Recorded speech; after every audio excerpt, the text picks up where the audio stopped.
안녕하세요. 저는 3번의 수능 끝에 서울대학교 식물생산과학부 22학번으로 입학하게 된 성기현이라고 합니다. 저는 22학년도 수능에서 국어 1등급, 수학 1등급, 영어 2등급, 물리학 1등급, 지구과학 2 3등급을 맞았습니다.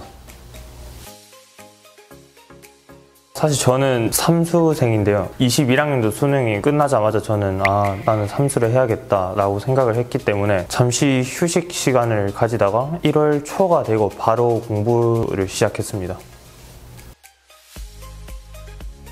사실 저는 하반기에 이 학원을 다녔기 때문에 상반기에는 그렇게 많은 공부 시간을 할애하지는 못했고, 하반기 같은 경우에는 매일 한 16시간에서 18시간 정도의 공부 시간을 확보했고, 그 중에서 3시간 혹은 4시간은 꼭 국어에 투자를 했습니다. 저 같은 경우에는 그러니까 21학년도 수능에서는 국어를 4등급 받았지만 22학년도 수능에서는 1등급을 받았습니다.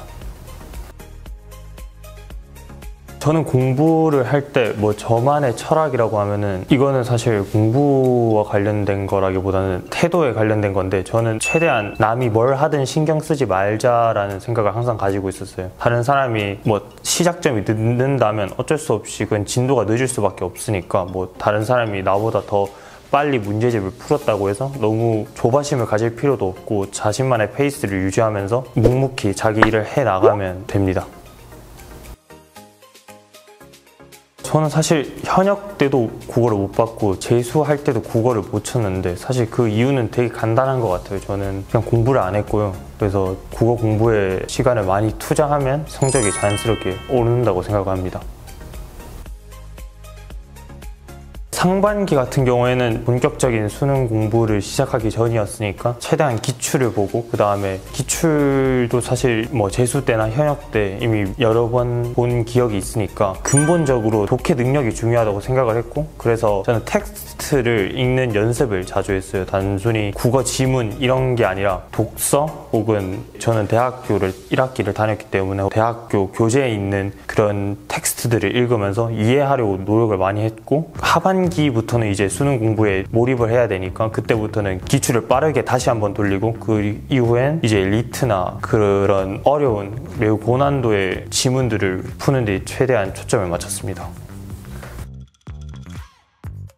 저는 메가스터디 국어 영역 이원준 선생님을 저는 주로 수강을 했는데요. 사실 6월 평가원 전까지는 공부에 많은 시간을 투자하지 못했기 때문에 그냥 작년에 봤던 교재들을 다시 복습하는 그런 시간을 가졌고, 6월부터 9월까지는 그 이원준 선생님이 내주신 그런 기출 교재들, 그리고 이제 이원준 선생님께서 커리 중에 리트 문제들 모두 모아놓은 그런 고난도 문제집이 있는데, 저는 6월부터 수능 직전까지 그 문제집을 되게 여러 번 반복해서 풀었습니다. 그리고 모의고사 같은 경우에는 저는 실전 모의고사를 많이 풀지는 않았습니다. 바탕 모의고사 한 3회분 정도만 풀었었고, 실전 감각은 사실 예전 기출을 다시 프린트해서 조금 더 국어 영역에 시간이 있다면 그 시간보다 조금 더 촉박한 시간을 가지고 푸는 연습을 했었습니다. 문학 같은 경우에는 피렘이라는 저자가 낸 생각의 발단이라는 그런 독학서가 있는데, 저는 그 교재를 한 3번 정도 봤어요. 되게 도움이 많이 됐습니다.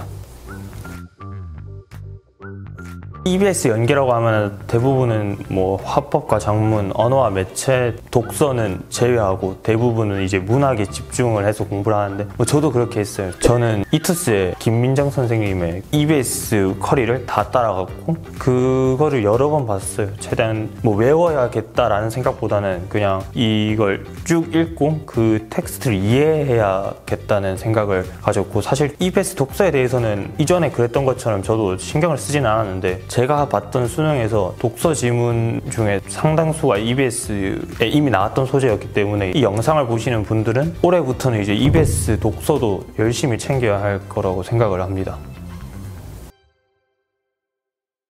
20년 그때 나왔던 모의고사들 중에서 상당히 고난도의 추론을 요구하는 문제가 나오기 시작을 했는데, 저는 그때부터 이런 추론 문제들이 수능에 나올 수도 있겠다라고 생각을 해서 단순히 길어진 지문에 대비해야겠다라고 생각하는 것보다는 텍스트 안에 담겨져 있는 그런 정보들을 내가 직접 해석하고 그 다음에 추론하는 대비를 해야 된다고 생각을 했고, 수능 기출도 물론 중요하지만 그런 용도로는 리트가 가장 적합하다고 생각을 합니다. 리트는 정말 높은 수준의 추론을 요구하는 문제들이 많은데 그런 문제들을 풀면서 대비를 했고 실제로 도움이 되게 많이 됐던 것 같아요.